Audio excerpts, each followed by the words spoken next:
How to download and open MetaTrader 5. Some people will say you can download it over the internet like this by clicking and searching for MetaTrader 5 on Google. You can do this, but I will not recommend you to do that because sometimes when you download it like this, your broker might not be listed on the MetaTrader app. That means you have to use your broker's MetaTrader app, okay? Let's deal with this first. For us to be able to download MetaTrader 5, you need to have a broker account. For me, it's Exness, and I'm using Exness right now. To create a trading account, you have to create the account over on the website, confirm your identity, and then you'll be able to create a demo account.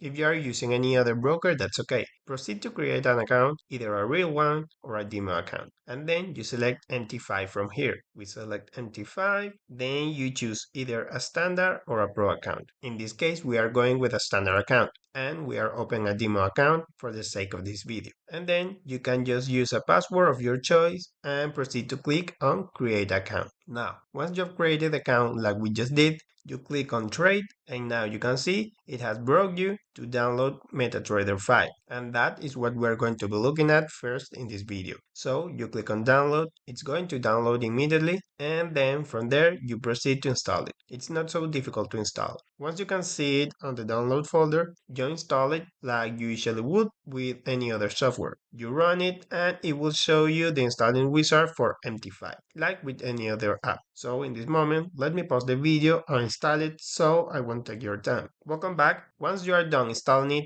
you are going to see it either on your home screen or on your toolbar. So in my case, I can see it over here on my home screen. You can see it says MetaTrader 5 Exness. All I have to do is open it up, and then this is the first prompt you're going to see, and it's going to ask you to log in to MetaTrader. This was how to download and open MetaTrader 5. Hope you find this useful. See you soon in the next video.